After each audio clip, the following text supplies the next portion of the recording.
everyone, been a minute here. How have you all been? It's been a while. I posted videos and I am sorry for that. I'm so sorry that I've posted videos. It's been a long time, it's been a while.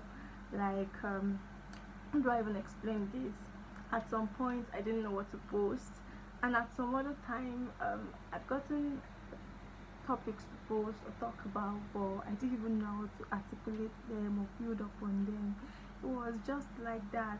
So I just spent my time watching love binging on love other channels, love other YouTube channels. Yeah, I enjoy watching some people. I have a few favorites on YouTube. Shout out to Lydia Stanley.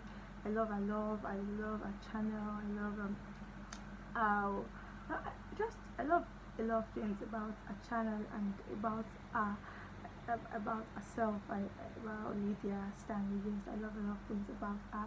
I love I watch yeah, I have two South Africans that I love to watch their videos. I Anything they post, like, I'm jumping on it, not as much as I have the time to I love to watch Mpumi Ledwaba. I hope I got the pronunciation of the name. And what was her name?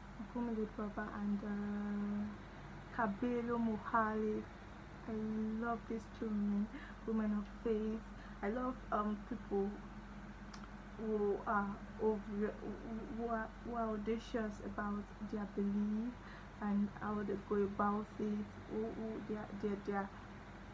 They are open, they are true, they are vulnerable. You understand? Yes.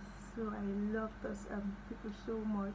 And during this period of mine of not recording, or yes, I enjoyed watching their channels, and I've learned one or two things, and I'm sure that as time goes on I will just be introducing one or two nuggets that I've picked from their videos. But today I really do not have anything to say. Yeah, shout out to Miss Fumi too. I have one follower here who checked up on me, not directly though, but she checked up on me through someone that I'm close to. She noticed that I have not been posting, and it touched my heart. Like, it was really beautiful, the joy of someone noticing you, noticing the thing you do, even if it's just one person. That is a lot for me. And Mrs. Fumi, thank you so much. Thank you for supporting me so far. I am really grateful. I shouldn't have even posted or recorded anything yet, because I still am enjoying. I'm really enjoying being in the hideout, but because of you, I'm making this video, and I'm going to encourage myself in the Lord to continue to post and to record. So yeah, bring myself to it, because I think that is where I've been recently, not being able to bring myself to record a video. And there's this thing about, even if you don't have if you're not motivated to do something, once you start, you're able to get into it. But sometimes I've not even had the zeal to start. That's the thing. You start before you even at the end of the day feel like, oh, you can't go through. But I've not even had the zeal to start. But Miss Fumi has pushed me and given me that. Thank you so much. Thank you, Mrs. Fumi. So today, basically, I'm talking about what I learned in church today. Not learned per se. We've been hearing about these things, but yeah, let me talk about it. And it's on the subject of giving. Let me tell you a quick story. You know that I'm asking if you don't know. You know this. So I think, was it last year, God laid it in my heart to sew a wristwatch of mine to a friend to give it out. Like, this wristwatch, I literally paid in installments to get this wristwatch. And I really liked the wristwatch, because I hardly accessorized, and I became intentional about myself. So it was out of intentionality I got the wristwatch, and God is asking me to sew this wristwatch. I not just sew it, but I feel like I know that this person that is asking me to sew it to will not value it as much as I valued it.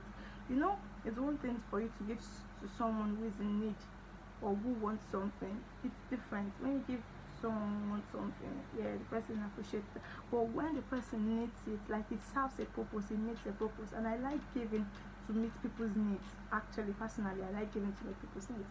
And God is saying I should sow this wristwatch. Someone I know that as it will not, Jesus, it was, I could not bring myself to it. Like I disobeyed God. God is merciful. So ever since, I think if God has been looking for one way or the other, He speaks to me one way or the other to sew this wristwatch, but it's difficult. I did not. So not until recently I was in church, and pastor was talking about something, mentioned the wristwatch, and it felt like God was talking to me again. And I decided there and then in that service that okay, I'm going to give this wristwatch. As soon as I got home, like that was the first thing I did. I went straight to that wristwatch, and I believe in giving. When I believe that whenever you're giving, you give out in the best way possible, like not just nonchalantly, like the best packaging, the best. I'm not saying very expensive, but in the best way that thing can be given. So I came home. I have this case for wristwatch. It's the only one I have, and I also put in my other jewelry inside my earrings, and so I emptied everything into one bag like that. I took that case. There's this phone that they wrap the wristwatch around. I got it. It's not even for this particular wristwatch, so I wrapped it and I put it, and I took the case to put it specially where I would give them. How would I even put this? Like put it apart separately, put it in a bag that I would give to the bag where I would be able to bring it out when I want to give to the person.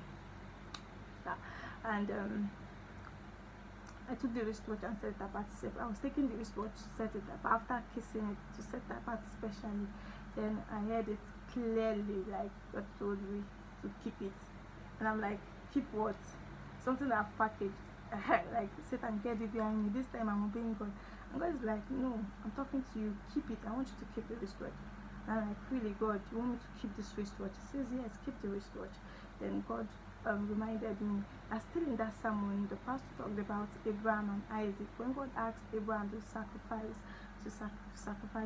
Isaac, it wasn't like if Abraham had sacrificed Isaac, it would have been of any importance to God or any advantage. What would God have used the sacrificing of a human being for? Like, what would He have added to him? But no, sometimes God just wants us to bring God just wants to bring us to that point of yielding. He wants us to be able to yield. He wants nothing to be so dear to our hearts that we cannot part away with. And I think that was the lesson God wanted me to learn, and that nothing was above giving, and that whatever you have, God has given to you, and He's asking you to give it out. Is able to give you or provide much more than that. And maybe God actually said that I actually needed it more than this person, and that this person really does not even really have a need for it. So God said I should keep it, and I have my wristwatch. Lesson learned too.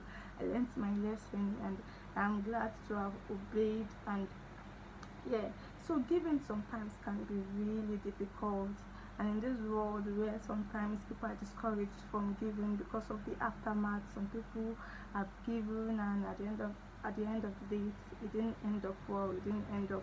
But this video is just, I'm just going to encourage you that if it's in the word of God, and God is saying we should give, and God is the rewarder of those who diligently seek Him, and that God has not called us in vain. He has not given us instructions. He has not given us instructions for fertility. That when you actually yield to the instructions, God is faithful enough to carry out His own path. That this should be at the back of our mind. The Bible says we should not be weary in doing good, and in due season it will yield. So it can be discouraging sometimes to do good and to give, to good deeds. This topic I'm going to talk about doing good, these good deeds, another, like it's going to be another video entirely. But then when we want to do good deeds, when we want to give, we should have it at the back of our mind that God is a rewarder, and that we're not even wanting or seeking any reward from those persons who are doing it towards. I hope we learned something from this video. I'm glad that I could do this, record this too. Thank you so much for supporting my channel so far. Thank you all for always listening to me, even if sometimes I feel like what I'm saying is, I don't know, I feel like it's something people must have heard. I feel like what is new to this, but a lot of people, some persons still watch and still comment and still support, which I do not take for granted. Thank you so much. I hope it gets better for each and every one of us, and I pray that God embraces us to continue to give within the capacity He has meted upon us. Thank you so much. I wish you have an amazing Sunday and a beautiful week ahead, a blessed one, a favored one. Thank you so much for dropping by and coming by again and again. Your girl loves you. I love you all. I love you all. Thank you so much. And see me climb up. I did my makeup today. I did makeup to church. This is the second time I've been doing makeup to church in a long while, like a very long while. It's stressful to wake up and start, but then I think I'm enjoying it. I think I'm enjoying it. Gracefulness of femininity, of feminine. I don't know, but yeah, thank you so much. See you in my next one. Till then, bye for now. Bye. Bye. I'm trying to end this video. I think I love how I look. Do you love how I look? You definitely do. Bye.